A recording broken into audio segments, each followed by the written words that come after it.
Assalamualaikum warahmatullahi wabarakatuh. Kami daripada kumpulan Aish ingin membentangkan cara-cara untuk mengambil wuduk dengan sempurna.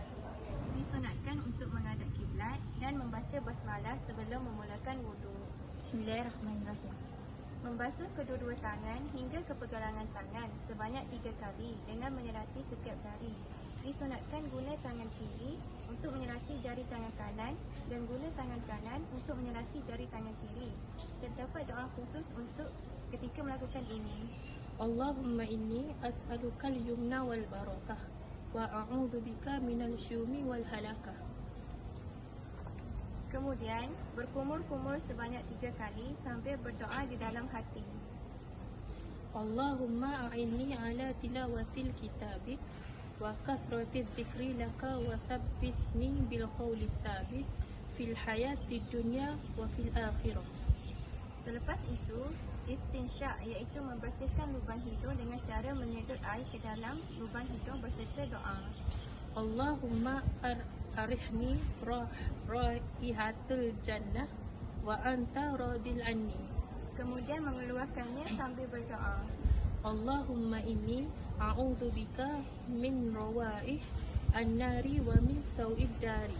Perbuatan ini dilakukan sebanyak 3 kali. Seterusnya, membasuh muka sebanyak 3 kali dengan menggunakan kedua-dua belah tangan. Disunatkan niat sebelum air sampai mengenai muka. Nawaitul wudu'a fardan alayya lillahi ta'ala. Dan niat apabila air mengenai muka. Allahumma bayyid wajhi binurikal yawma tabyaddu wujuhu awliyaika wala taswaddu wajhi bizulumatik yawma taswaddu wujuhi a'daik. Basuhan dimulakan pada bahagian dahi dan turun perlahan-lahan ke anak telinga, kemudian hidung dan dagu. Disunatkan membasuh muka hingga ke pangkal leher. Sunat bagi lelaki, sunat menyelak janggut yang tebal dan lebat sekiranya tidak nampak kulit di bawahnya. Untuk janggut yang nipis, wajib dibasahkan keseluruhan janggut dan bahagian dagu dengan air. Selepas itu, basuh tangan kanan hingga ke siku sambil berdoa. Allahumma a'tini kitabi biyamini hisaban yasira. Kemudian membasuh tangan kiri hingga ke siku sambil berdoa. Allahumma inni a'udzu bika an tu'tiyani kitabi bisama ali aw min wara'in zahri. Dan disunatkan untuk membasuh kedua tangan hingga melebihi siku sebanyak 3 kali. Langkah seterusnya, menyapu sebahagian ubun-ubun atau keseluruhan kepala, sekurang-kurangnya 3 helai rambut sambil berdoa. Allahumma ghashini birahmatik wa anzil alayya min barakatik wa azillani tahta zilli arshika yawma la zilla illa zilluk. Allahumma harrim syu'ri wa bashari 'alan nar. Selepas itu, membasuh pula kedua telinga, luar dan dalam sebanyak 3 kali. Cara membasuhnya dengan memasukkan jari telunjuk ke lubang telinga dan ibu jari diletakkan di belakang telinga, kemudian ditolak ke atas.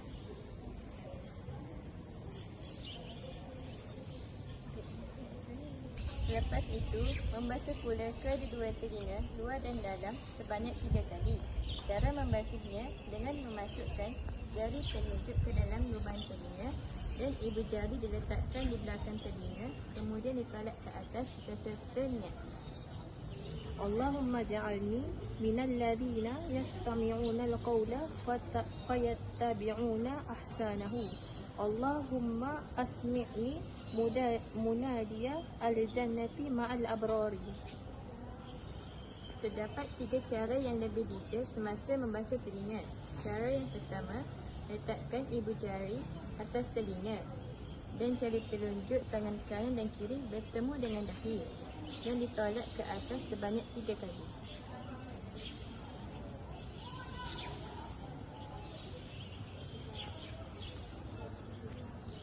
Cara yang kedua, jari telunjuk ke dalam lubang telinga dan ibu jari di belakang telinga dan ditolak ke atas sebanyak 3 kali.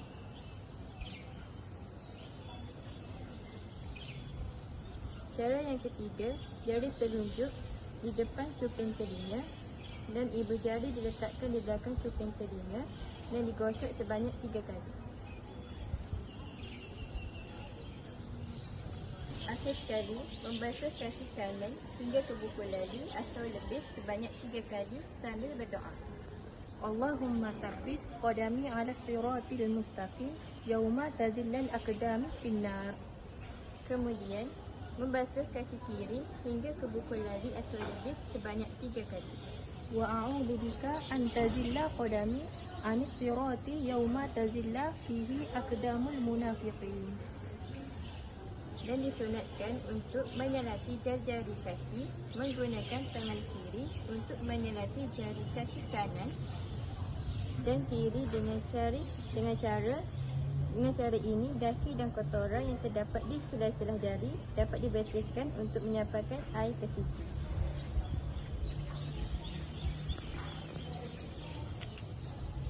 Setelah selesai mengambil wuduk, maka bacalah pula doa selepas berwuduk. Bismillahirrahmanirrahim. Asyhadu an la ilaha illallah wahdahu la syarika lah wa asyhadu anna Muhammadan abduhu wa rasuluh. Allahumma ij'alni minat tawwabin waj'alni minal mutatahhirin waj'alni min ibadikas shalihin. Amin. Kelebihan berwudu. Pertama, menyucikan diri. Kedua, berwudu adalah sebahagian daripada iman. Yang ketiga, wudu yang sempurna dapat menghapuskan dosa. Yang keempat, wudu dapat mengangkat darjat manusia. Yang kelima, mendatangkan keberkatan. Yang keenam, menghidupkan sunnah. Yang ketujuh, membuka pintu ke syurga. Yang kedelapan, memberi cahaya di akhirat. Akhir sekali, dapat membuka ikatan syaitan. Ada? Ya. Ada tahu tak syarat sah wuduk? Tak tahulah. Okey, kalau terangkan. Okey. Syarat sah wuduk ialah Islam memayis. Memayis itu kanak-kanak yang sudah pandai membezakan antara perkara yang baik dengan yang buruk, suci daripada haid dan nifas, menggunakan air mutlak iaitu air yang suci lagi menyucikan, tidak berubah sifat air wuduk akibat benda asing yang melekat pada anggota wuduk, contohnya bedak dan sabun.